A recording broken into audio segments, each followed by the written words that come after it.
Hello students, आज की video में हम लोग फिर से डेफिनेट इंटीग्रेशन करने जा रहे हैं और ये पार्ट 3 है डेफिनेट इंटीग्रेशन का। इससे पहले मैं 2 वीडियोस और डाल चुका हूं जिनमें मैंने 5 क्वेश्चन डेफिनेट इंटीग्रेशन के कराए हैं।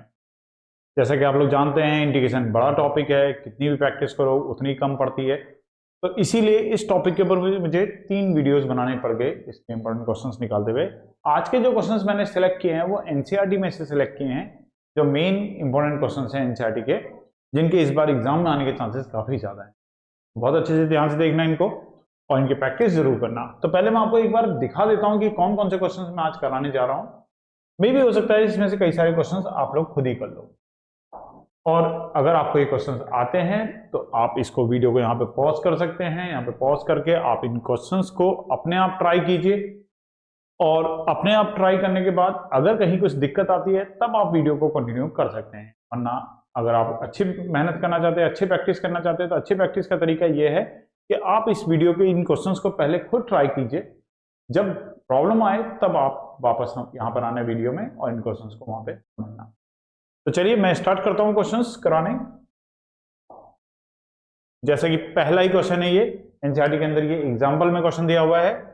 लिमिट दे रखी है π/6 से π/3 तक 1/1 प्लस √10x। तो चलिए इसे i से रिप्रेजेंट कर लेते हैं। लिमिट है हमारे पास π/6 से π/3 तक, और ये जो 10x है, इस 10x को हम √sin x upon √cos x भी लिख सकते हैं। और अगर इसका एलसीएम ले लें तो π/6 π/3 एलसीएम लेने पर ये √cos x 1 के साथ मल्टीप्लाई हो जाएगा, प्लस √sin x, और ये √cos x ऊपर चला जाएगा। और अब देखिए, अब ये क्वेश्चन आपको जाना पहचाना क्वेश्चन लग रहा होगा। अगर आप लोगों ने प्रैक्टिस कर रखी है तो ये क्वेश्चन आप लोगों ने किया होगा इस टाइप का। बस इसकी लिमिट में फर्क है। अगर इसकी लिमिट होती है 0 से π/2 तो ऐसे क्वेश्चंस का आंसर भी रटा रटाया होता है, इसका आंसर π/4 आ जाता है अगर इसकी लिमिट होती है 0 से π/2। लेकिन फिलहाल लिमिट π/6 से π/3 है। देखिए π/2 से हमारे क्वेश्चन सॉल्व हो जाएगा, लेकिन अगर आप π/6 और π/3 को देखो तो इन दोनों का जो सम है वो π/2 ही है। π/6 का मतलब है 30 डिग्री, π/3 का मतलब है 60 डिग्री। 30 डिग्री और 60 डिग्री को अगर आपने ऐड किया तो 90 डिग्री आएगा, जो कि π/2 होता है। तो ऐसी कंडीशन में हम कौन सी प्रॉपर्टी यूज करेंगे? तो देखिए हम कौन सी प्रॉपर्टी यूज करेंगे इसमें कि a से लेकर के b तक अगर fx dx हो तो इसको हम लिख सकते हैं a से लेकर के b तक fa plus b minus x। ये एक प्रॉपर्टी होती है। जब लिमिट 0 ना हो तो हम इस प्रॉपर्टी को यूज कर लेते हैं। तो चलिए करते हैं। जहां x होगा वहां पर a plus b minus x आ जाएगा। तो क्वेश्चन हमारा कुछ ऐसा हो जाएगा, π/6 से π/3 ये जगह √cos a प्लस b मतलब π/6 प्लस π/3 माइनस x अपॉन में √cos π/6 plus π/3 minus x plus √sin π/6 plus π/3 minus x। अब जैसा कि हमने अभी थोड़ी देर पहले देखा था, π/6 प्लस π/3 को अगर हम ऐड करेंगे तो π/2 ही आएगा। तो इन दोनों को प्लस करके π/2 आएगा, तो π/2 लिख लेते हैं। तो ये हो जाएगा √cos π/2 माइनस x अपॉन में √cos π/2 minus x plus sin π/2 minus x। अब कॉर्डिनेट कॉन्सेप्ट से cos π/2 माइनस x की जो वैल्यू हो जाएगी वो sin x हो जाएगी, और sin π/2 माइनस x की जो वैल्यू हो जाएगी वो cos x हो जाएगी।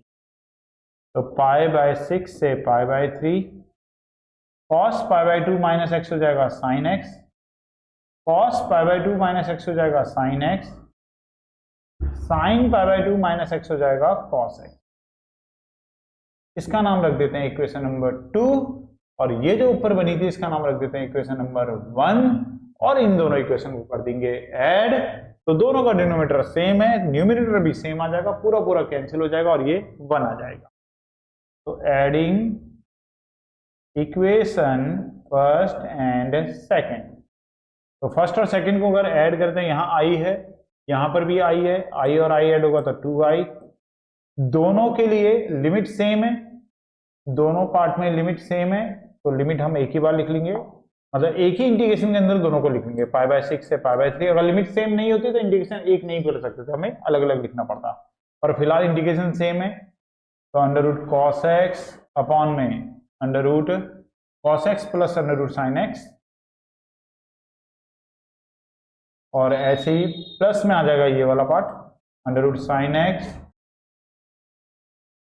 अपॉन में under sin x plus under cos x।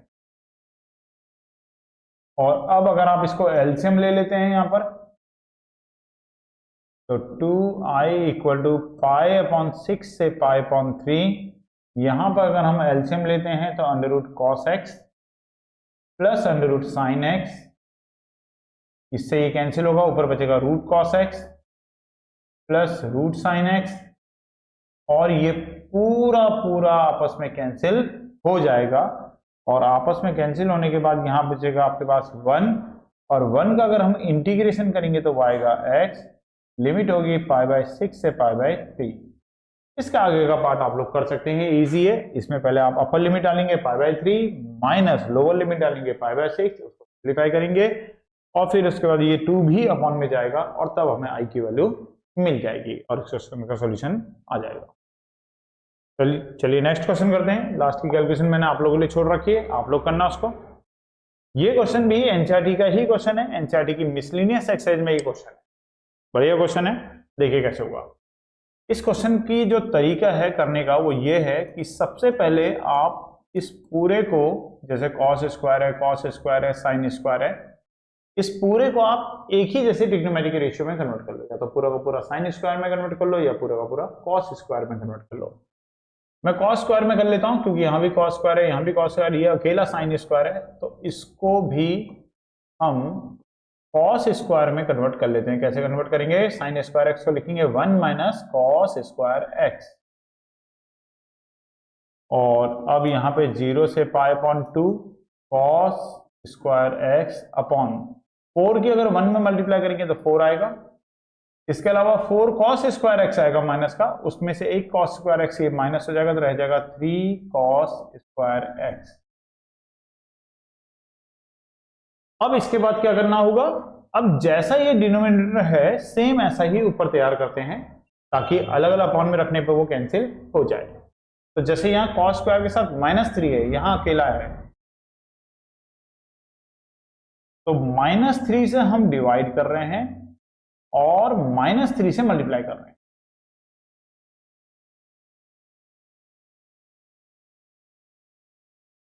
इसके बाद भी अगर -3 cos स्क्वायर के साथ हमारे पास नीचे 4 भी है तो 4 भी हमें चाहिए होगा। तो 4 अगर चाहिए है यहां पर तो 4 ऐड कर लेते हैं और 4 सब्ट्रैक्ट कर लेते हैं।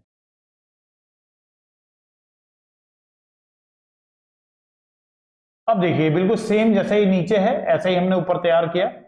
अब इसको अलग अलग अपॉन में कर लेते हैं। 0 से π/2 4 माइनस 3 cos स्क्वायर x, एक बार इसके अपॉन में ले लेते हैं इसको 4 माइनस 3 cos स्क्वायर x को, और एक बार इस 4 के अपॉन में ले लेते हैं 4 माइनस 3 cos स्क्वायर x को।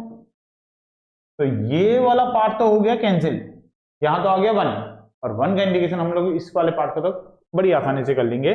अब हमारी दिक्कत जो रह गई वो केवल इस पार्ट की रह गई है, ये वाला पार्ट हमारा हो गया है। एक काम करते हैं -1/3 अंदर दोनों को मल्टीप्लाई कर लेते हैं ताकि केवल उसी पार्ट को सॉल्व करें। -1/3 अगर हम फर्स्ट वाले पार्ट के साथ लिखें तो फर्स्ट वाले पार्ट के साथ -1/3 देने पर आ जाएगा 0 से π/2, ये 1 है 1, और ये -1/3 इसके पास जाएगा तो माइनस माइनस प्लस कर देगा 4, ये 4 भी आ जाएगा 4/3, इंटीग्रेशन में रह जाएगा 4 माइनस 3 cos स्क्वायर x। अब जरा बताइए कि 4 माइनस 3 cos स्क्वायर x है, इसको इंटीग्रेट कैसे करें? ये तो हो जाएगा इंटीग्रेट, ये तो आपका काम है, ये आप लोग करेंगे इसको काम को, ये इजी है, वन का इंडिकेशन आपको x लिखना है, limit upper limit minus lower limit करनी है, ये वाला पार्ट तो आपका हो जाएगा। तो मैं ये वाला पार्ट नहीं कर रहा, मैं ये वाला पार्ट आपको बताता हूं, इसमें आप upper limit minus lower limit अपने आप करना। यहां पे क्या करेंगे, तो देखिए इसकी ये एक टाइप है क्वेश्चन की, इस पर ध्यान रखना। कभी भी अगर ऊपर 1 है, न्यूमरेटर में अगर 1 है और डिनोमिनेटर में कॉस स्क्वायर आए, साइन स्क्वायर आए, साइन कॉस मल्टीप्लाई में आए, और या फिर कोई कांस्टेंट आए, इन 4 टर्म्स में से कोई सी भी 2 टर्म आए, 3 टर्म आए, या चारों ही टर्म आ जाए, तो ऐसे क्वेश्चंस को करने के लिए हम लोग करते क्या है, सेक स्क्वायर एक्स से ऊपर नीचे मल्टीप्लाई कर लेते हैं। सेक स्क्वायर एक्स से हम न्यूमरेटर को भी मल्टीप्लाई करेंगे और डिनोमिनेटर को भी मल्टीप्लाई करेंगे। तो 4 की मल्टीप्लाई भी होगी सेक स्क्वायर एक्स के साथ, और 3 कॉस स्क्वायर एक्स की भी मल्टीप्लाई होगी सेक स्क्वायर एक्स के साथ। क्या करा हमने यहाँ पे, जब टाइप ध्यान रखना, साइन स्क्वायर होगा या कॉस स्क्वायर होगा, साथ में कोई कांस्टेंट होगा, या sine x into cos x भी हो सकता है। तो आपको करना क्या है, सेक स्क्वायर एक्स से मल्टीप्लाई डिवाइड करना है। तो सेक स्क्वायर की 1 में करी, सेक स्क्वायर 4 पे करी, 4 सेक स्क्वायर कॉस स्क्वायर के साथ ये रहा। इस वाले पार्ट को तो आप करेंगे, मैं ये वाला पार्ट करता हूं बस केवल, सेक स्क्वायर एक्स। अब देखिए यहां पे नीचे वाली टर्म पूरी की पूरी 10 में कन्वर्ट करेंगे। सेक स्क्वायर एक्स को लिख सकते हैं 1 प्लस 10 स्क्वायर एक्स, और यहां सेक स्क्वायर अगर 1 अपॉन कॉस स्क्वायर बन जाए 3, और अगर हम इसको सेक स्क्वायर एक्स को 1 अपॉन कॉस स्क्वायर एक्स लिख लें, तो कॉस स्क्वायर एक्स से ये कॉस स्क्वायर एक्स कैंसिल हो जाएगा। और लिमिट हमारी वही चल रही है, लिमिट सेम है इसकी भी, 0 से π/2, लिमिट सेम चल रही है, 0 से π/2, 0 से π/2, लिमिट में वही है। अब इस आगे कैसे करेंगे इसको देखिए, प्लस 4/3, ये क्वेश्चन हो गया हमारा 0 से π/2, ऊपर हो गया सेक स्क्वायर एक्स, नीचे हो गया 4 प्लस 4 10 स्क्वायर एक्स माइनस 3, और 4/3 0 से π/2, और ये आ गया सेक स्क्वायर एक्स अपॉन में 1 प्लस 4 10 स्क्वायर एक्स, 4 में से हमने 3 को सब्ट्रैक्ट कर लिया, तो 1 प्लस 4 10 स्क्वायर। और ऊपर है सेक स्क्वायर एक्स और नीचे है 1 प्लस 4 10 स्क्वायर एक्स। अब आप यहाँ पे जानते हैं 10x का जो डेरिवेटिव होता है वो सेक स्क्वायर एक्स होता है। तो लेट कर लेंगे यहाँ पर अब 10x को t, लेट कर लेंगे 10x को t, सब्स्टिट्यूशन मेथड अब हम यहाँ पे लगा रहे हैं। तो यहाँ से dx की जो वैल्यू आएगी वो आ जाएगी dt अपॉन में सेक स्क्वायर एक्स, क्योंकि 10x का डेरिवेटिव सेक स्क्वायर होता है, सेक स्क्वायर डिनोमिनेटर में आ जाएगा। लेकिन लेट किया है तो लिमिट भी चेंज करना, लिमिट चेंज करना मत भूल जाना। पुरानी लिमिट है x = 0 और x = π/2, नई लिमिट निकालेंगे तो tan 0 की वैल्यू तो 0, नई लिमिट निकालेंगे तो tan x की जगह पर हम π/2 रखेंगे, और tan π/2 जो होता है वो नॉट डिफाइंड होता है, तो वो इन्फिनिटी हो जाएगा। तो इस तरीके से हमारा क्वेश्चन हो जाएगा 4/3, लिमिट हो जाएगी 0 से इन्फिनिटी, और सेक स्क्वायर तो कैंसिल हो जाएगा, डायरेक्ट लिख दूं मैं यहाँ पर, तो 4t² dt हमारे पास आएगा। 4/3 0 से इन्फिनिटी, 1/1 को हम 1 का स्क्वायर लिख सकते हैं, 4t² को हम 2t का होल स्क्वायर लिख सकते हैं।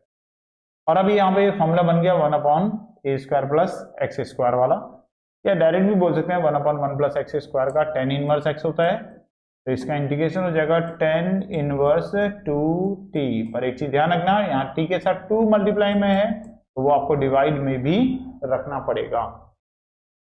और इस पूरे की जो लिमिट है वो है 0 से इन्फिनिटी। अब इसका अगर काम आप लोग अपने आप करना, आपको अपर लिमिट पुट करनी है, t की जगह पहले इन्फिनिटी, फिर माइनस, फिर लोअर लिमिट पुट करनी है, t की जगह पे 0, मतलब tan inverse infinity minus tan inverse 0 आ जाएगा। इन्फिनिटी जो होता है वो π/2 पे होता है, तो इन्फिनिटी वाले पार्ट में π/2 और 0 वाले पार्ट में 0 हो जाएगा। बाकी फिर उसके बाद एलसीएम वगैरह लेकर के जो भी सॉल्व करके आएगा। आंसर्स जो आपके आएंगे वो कमेंट सेक्शन में आप मुझे बता देना कि क्या क्या आपके इनसे आंसर्स आ रहे हैं, ताकि हम इसे टैली भी कर सकें। नेक्स्ट क्वेश्चन पे आते हैं, बड़ा क्वेश्चन है, लेंथी क्वेश्चन है।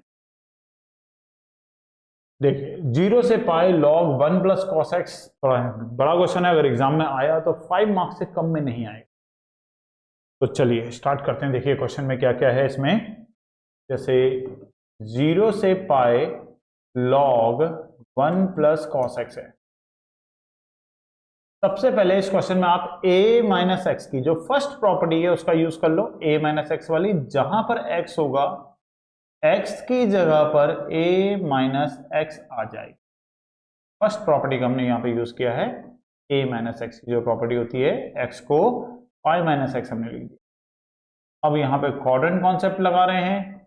पाई पे ट्रिग्नोमेट्रिक रेशियो चेंज नहीं होता है और पाई माइनस करने पे सेकंड क्वाड्रेंट होगा और सेकंड क्वाड्रेंट में कॉस जो होता है वो नेगेटिव होता है, तो यहां पर नेगेटिव साइन आएगा क्योंकि पाई माइनस करने पे सेकंड क्वाड्रेंट आएगा और सेकंड क्वाड्रेंट में कॉस नेगेटिव होता है। ये इक्वेशन नंबर 1 है और ये इक्वेशन नंबर 2 है। इस क्वेश्चन को बहुत पेशेंस के साथ देखना बेटा, ये लेंथी क्वेश्चन है, थोड़ा बड़ा, स्टेप्स थोड़े ज्यादा होंगे। मैं इसको बीच में स्किप भी नहीं कर सकता क्योंकि कैलकुलेशन वाला पार्ट तो बहुत लास्ट में जाकर आएगा, तब तक तो आपको इसमें सारे कॉन्सेप्ट ही हैं। और इसके अंदर हम लोग 3 प्रॉपर्टीज का यूज करेंगे। देखिए एक प्रॉपर्टी तो अभी लगी चुकी है a माइनस एक्स वाली, अभी और भी प्रॉपर्टीज इसमें लगेंगी। दोनों को ऐड कर देते हैं, एडिंग इक्वेशन 1 एंड 2। तो 1 और 2 को अगर ऐड करते हैं तो 2i equal to, limit same है तो 0 टू पाई, अब एक साथ लिख लेते हैं 1 प्लस कॉस एक्स और 1 प्लस में आ जाएगा लॉग 1 माइनस कॉस एक्स। अब लॉग की प्रॉपर्टी है, अगर प्लस में हो तो हम इन्हें मल्टीप्लाई में लिख लेते हैं, तो ये बन जाएगा 0 से लेके पाई तक लॉग 1 प्लस कॉस एक्स और मल्टीप्लाई में आ जाएगा 1 माइनस कॉस एक्स। लॉग में जो प्लस में होते हैं वो मल्टीप्लाई में आ जाते हैं, तो हमने लॉग एक बार करके दोनों को एक मल्टीप्लाई कर दिया लॉग के अंदर। तो ये हो गया 2i इक्वल टू 0 से पाई लॉग, अब एक बार प्लस हो रहा है और एक बार माइनस हो रहा है तो a square minus B square, तो 1 माइनस कॉस स्क्वायर एक्स हो गया। और 1 माइनस कॉस स्क्वायर एक्स जो होता है वो साइन स्क्वायर एक्स होता है, तो 2y इक्वल टू हो जाएगा 0 से पाई लॉग साइन स्क्वायर एक्स और dx। लॉग की प्रॉपर्टी है जो भी पावर होती है पावर उठ के पहले आ जाती है, तो ये जो 2 है ये 2 उठ के पहले आ जाएगा। लिमिट हो जाएगी 0 से पाई लॉग साइन एक्स, ये लॉग की प्रॉपर्टी है। और 2 से ये 2 कैंसिल हो जाएगा, तो ये हो जाएगा 0 से लेकर के पाई तक log sine x dx, equation number 3। NCERT के अंदर एग्जाम्पल एक दे रखा है, एग्जाम्पल में क्वेश्चन यहीं से दे रखा है 0 से पाई उसकी साइड लिमिट पाई बाय 2 है और लॉग साइन एक्स का क्वेश्चन है। तो कई बार एग्जाम में ये क्वेश्चन यहां से स्टार्ट ना होकर के यहां से भी स्टार्ट होकर के आ जाता है। तो क्वेश्चन अभी भी है, काफी सारे स्टेप हमारे अभी भी बचे हुए हैं। तो देखिए क्या करेंगे, 0 से पाई लॉग साइन एक्स है, इसके आगे का स्टेप क्या होगा, थोड़ा मैं इसके साइड में कर देता हूं। तो देखिए इसमें अब प्रॉपर्टी एक यूज करेंगे, लिमिट को हाफ करने वाली एक प्रॉपर्टी है हमारे पास कि लिमिट को हम हाफ कब करते हैं। लिमिट को हाफ करने वाली प्रॉपर्टी है कि अगर कोई लिमिट इंटीग्रेशन है 0 से 2a तक fx dx, इसमें दो बातें होती हैं। अगर इसको तुम ट्वाइस 0 से a fx dx ऐसे भी लिख सकते हो या इसका आंसर डायरेक्ट 0 भी हो जाता है। तो ये जो पहला वाला हिस्सा है ऐसा तो हम इसे तब लिखते हैं जब f2a माइनस एक्स fx के इक्वल होता है, और 0 हम तब करते हैं जब f2a माइनस एक्स जो होता है वो नेगेटिव fx के इक्वल हो।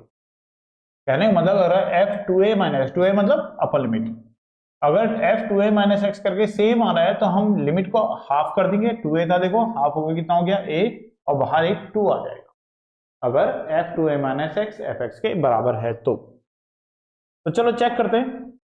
ये हमारे पास है 0 to pi log sine X और ये हमारा fx हो गया, और ये पाई जो है ये 2a की तरह काम कर रहा है। तो हमारे पास जो फंक्शन है fx वो है log साइन x, और जो हमारे पास अपर लिमिट है वो है पाई, तो हम निकालेंगे पाई माइनस एक्स, तो ये आएगा log sine pi minus x. Pi भी चेंज होता नहीं है, लॉग का लॉग रहेगा। सेकंड क्वाड्रेंट में लॉग साइन पॉजिटिव होता है, लॉग साइन एक्स, इस तरीके से एफ पाई माइनस एक्स जो आ गया वो एफ एक्स के बराबर आ गया, कहने का मतलब एफ टू ए माइनस एक्स जो है वो एफ एक्स के इक्वल आ गया। तो अब हम इसमें लिमिट को हाफ कर देंगे और बाहर क्या आएगा, एक 2, बाहर एक 2 आ जाएगा और लिमिट आधी हो जाएगी 0 से पाई बाय 2। पहले ये 0 से पाई था और अब क्या बन गया 0 से पाई बाय 2, बाहर क्या आ गया एक 2, अंदर आ जाएगा log sin x dx। ये हो गई इक्वेशन नंबर 4। फिर दोबारा इसमें हम फर्स्ट वाली प्रॉपर्टी a माइनस एक्स की जो प्रॉपर्टी होती है वो वाली प्रॉपर्टी फिर से अप्लाई कर रहे हैं। ये हो जाएगा log sin pi by 2 minus x dx, और sin pi by 2 minus x अगर हम करते हैं तो पाई बाय 2 पे चेंज होता है, साइन को हो जाएगा cos x और dx। इक्वेशन नंबर 5 हो गई। फिर से दोनों को ऐड करेंगे, फिर से दोनों इक्वेशंस को ऐड करेंगे। Adding equation first and second, तो दोनों को ऐड करेंगे तो i और i ऐड होके बनेगा 2i। इसको और इसको ऐड करोगे 2 यहां पर भी है, 2 यहां पर भी है, 2 कॉमन आ जाएगा। 0 से पाई अपॉन 2, अंदर बचेगा log sin x plus log cos x। अब अगर ये दोनों प्लस में हैं फिर से log के इस 2 से तो 2 कैंसिल कर देते हैं, और log में अगर प्लस में तो ये मल्टीप्लाई में आ जाएंगे, तो 0 से पाई अपॉन 2 log क्या आ जाएगा sin x मल्टीप्लाई में cos x। अब देखिए इसके आगे क्या करना होगा, इसके आगे यहां हम एक फॉर्मूला तैयार करेंगे। ये sin x into cos x है, यहां हम sin 2x का फॉर्मूला तैयार करेंगे। कैसे तैयार करेंगे, 0 से पाई अपॉन 2 log, इसको 2 से डिवाइड और 2 से मल्टीप्लाई कर लेंगे तो 2 sin x into cos x upon में 2 हो जाएगा और dx, और 2 sin x into cos x जो होता है वो sin 2x होता है, तो log sin 2x अपॉन में 2 हो जाएगा। और log भी जो डिवाइड में होता है वो माइनस में आ जाते हैं, तो 0 से पाई अपॉन 2 और log ये हो जाएगा sin 2x minus log 2। log भी जो डिवाइड में होते हैं दोनों को log अलग अलग मिल जाएगा और वो माइनस में आ जाएंगे। अब क्वेश्चन के 2 हिस्से कर लेते हैं। सेकेंड वाले पार्ट का तो इंटीग्रेशन हो ही जाएगा, उसमें तो कोई दिक्कत है नहीं हमारे पास। 0 से पाई बाय 2 log sin 2x, ये वाला पार्ट अलग कर लेते हैं, माइनस 0 से पाई अपॉन 2 और log 2, ये वाला पार्ट अलग कर लेते हैं। दोनों पार्ट को अलग अलग कर लिया। केवल इसी पार्ट के लिए लेट कर लेंगे 2x को t, और लेट किया है तो फिर लिमिट भी चेंज होगी। अब तो यहां से पहले तो 2x का डेरिवेटिव 1 हो जाएगा, t का डेरिवेटिव dt अपॉन dx आएगा, तो यहां से अगर हम dx निकालें तो dx आएगा dt अपॉन में 2। पुरानी लिमिट है x इक्वल टू 0 और x equal to pi by 2, नई लिमिट निकालेंगे, x की वैल्यू 0 डालेंगे तो t की वैल्यू 0 आ जाएगी, x की वैल्यू पाई बाय 2 डालेंगे तो t की वैल्यू पाई आ जाएगी। तो क्वेश्चन हमारा बन गया ये, अब 0 से लेकर के पाई तक और log sin t dt upon में 2 आ जाएगा, और ये वाला जो log 2 है तो कांस्टेंट है, ये तो बाहर आ जाएगा, यहां रह जाएगा 0 से पाई अपॉन 2 और इसकी जगह पे 1 हो जाएगा, यहां पर 1 dx।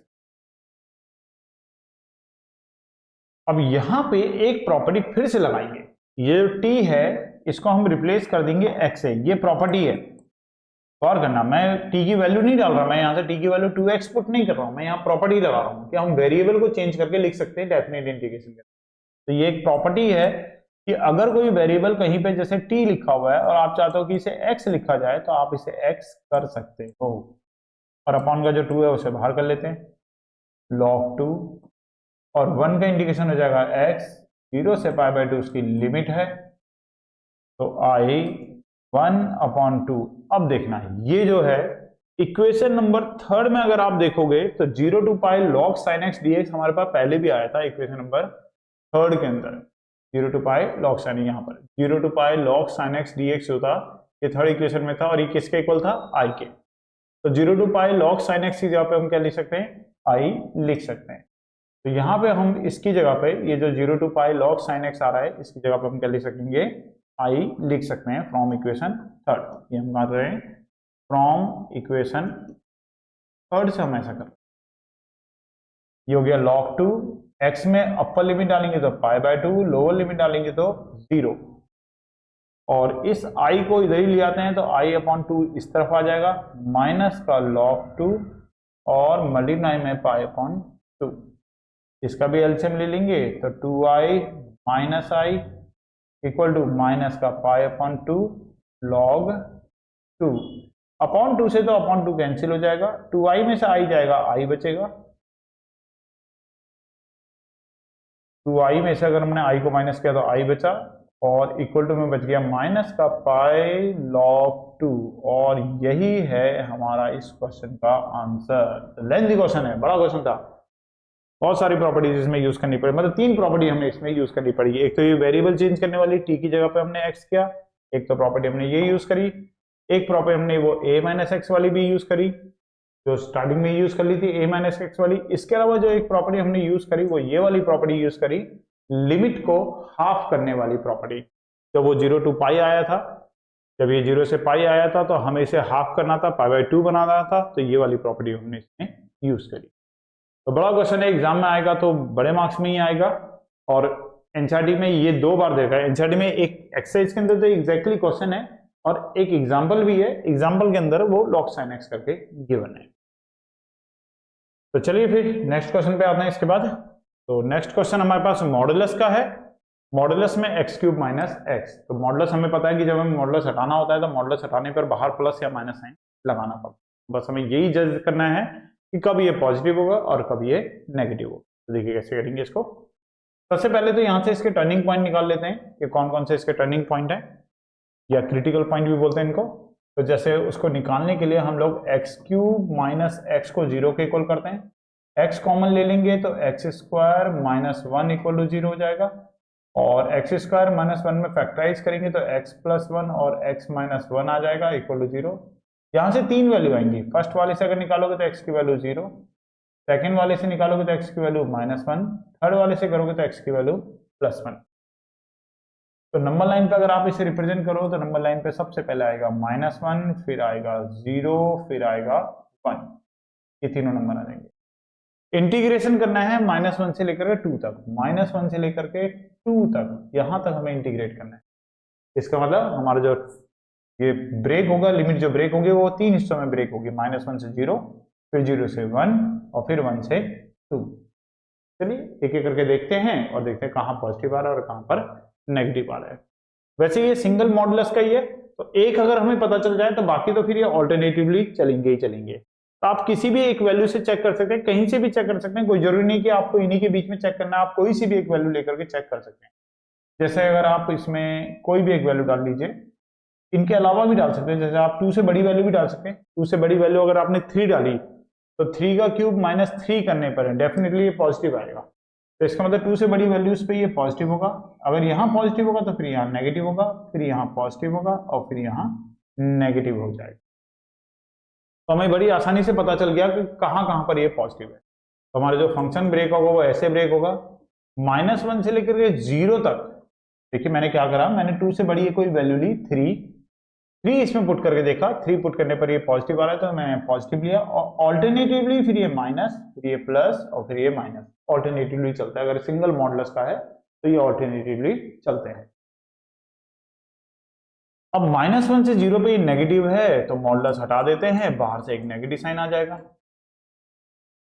0 से 1 पे पॉजिटिव है तो मॉडुलस हटा देते हैं, बाहर से पॉजिटिव साइन आ जाएगा।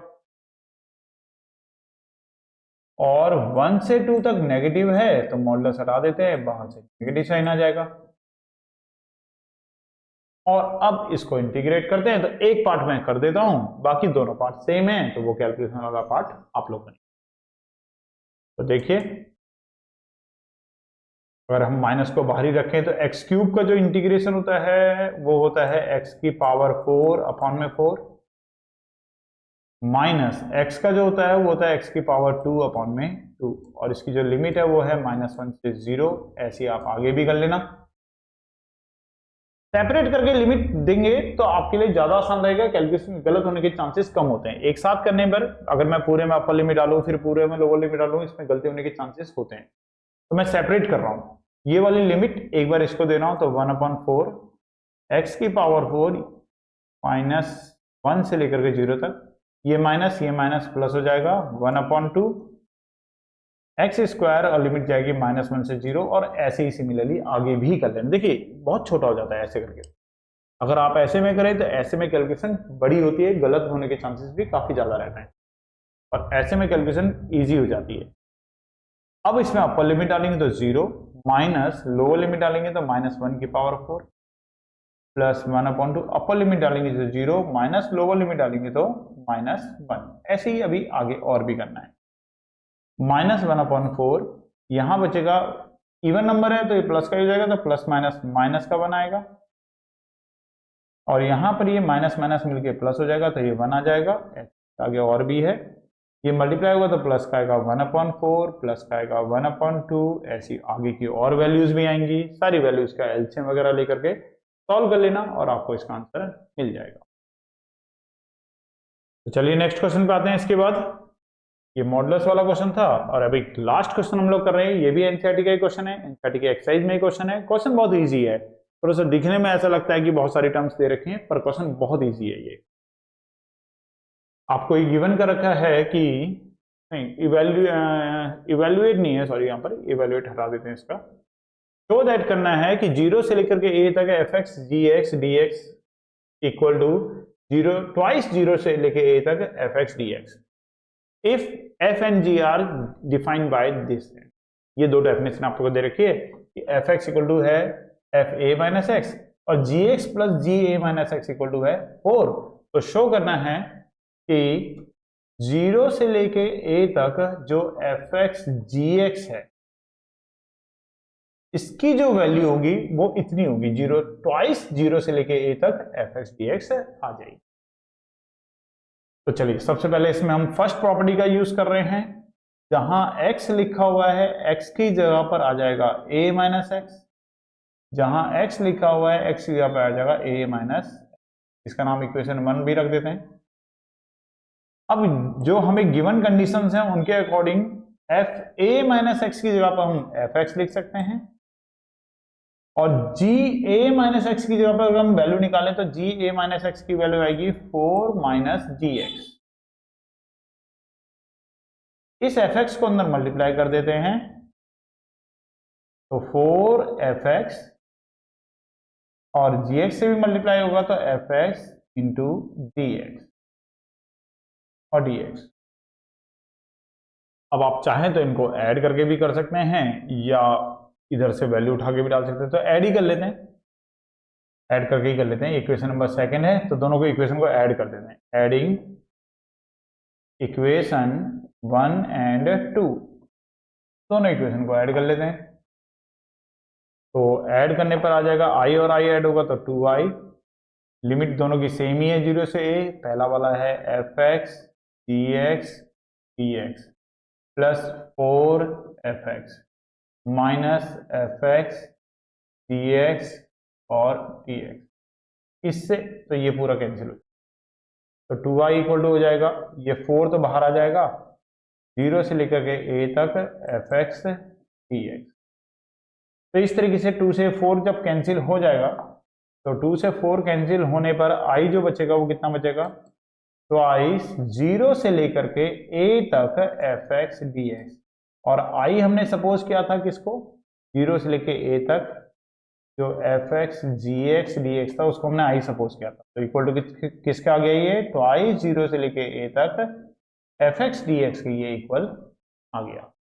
तो इस तरीके से हमने इसको प्रूफ कर दिया, इस तरीके से हमें इस क्वेश्चन का सॉल्यूशन मिल जाएगा, और जो हमें प्रूफ करने के लाना था वो हमने प्रूफ कर दिया। यहाँ पे यही हमें प्रूफ करके लाना था, 0 to a fx dx equal to twice of 0 to a f। Video अगर पसंद आ रही है बेटा और आपको क्वेश्चन समझ में आ रहे हैं तो इसे लाइक कीजिए, इसे सब्सक्राइब भी कीजिए और अपने बाकी फ्रेंड्स के साथ शेयर भी कीजिए। चलिए मिलते हैं फिर नेक्स्ट वीडियो में बाकी और अगले चैप्टर के 5 इंपॉर्टेंट क्वेश्चंस के। बाय।